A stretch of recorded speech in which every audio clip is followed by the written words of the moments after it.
शहर की नौकरी तुम्हें गुलाम बना सकती है, लेकिन तुम्हारी जमीन तुम्हें सुल्तान बनाती है। लोग कहते थे कि खेती तो बस पसीने और फटे हालों का काम है। लोग कहते थे कि गांव की मिट्टी में सिर्फ सन्नाटा और मायूसी है।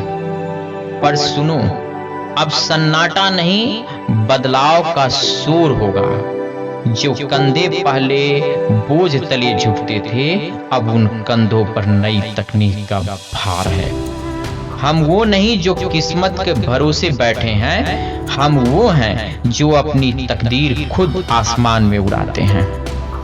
देखो, ये सिर्फ एक मशीन नहीं है, ये किसान की तीसरी आंख है जिसे ड्रोन कहते हैं।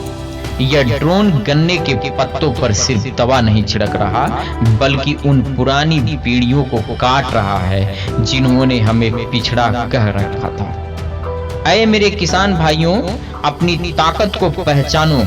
तुम अब सिर्फ अन्नदाता नहीं हो, तुम इस देश के सबसे बड़े साइंटिस्ट हो। और मेरे देश के युवाओं, डिग्री लेकर दफ्तरों के चक्कर लगाना छोड़ो।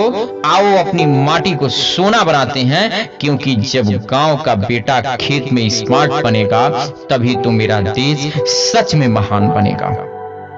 याद रखना, शहर की चकाचौंध तुम्हें रोटी नहीं देती, रोटी यही मिट्टी देती है। इस मिट्टी का कर्ज उतारने का वक्त आ गया है। ना हम अब थकेंगे, ना हम अब रुकेंगे। हाथ में रिमोट और दिल में जुनून लेकर हम खेतों के इस मैदान में नया इतिहास रचेंगे। पसीने की स्याही से तरक्की का पन्ना लिख देंगे। हम वो जिद्दी किसान हैं जो बंजर का भी सीना चीर देंगे। अब हवाओं से कह दो अपनी औकात में रहें, क्योंकि अब हम जमीन से नहीं, आसमान से छिड़काव करेंगे। जय हिंद, जय जवान, जय किसान।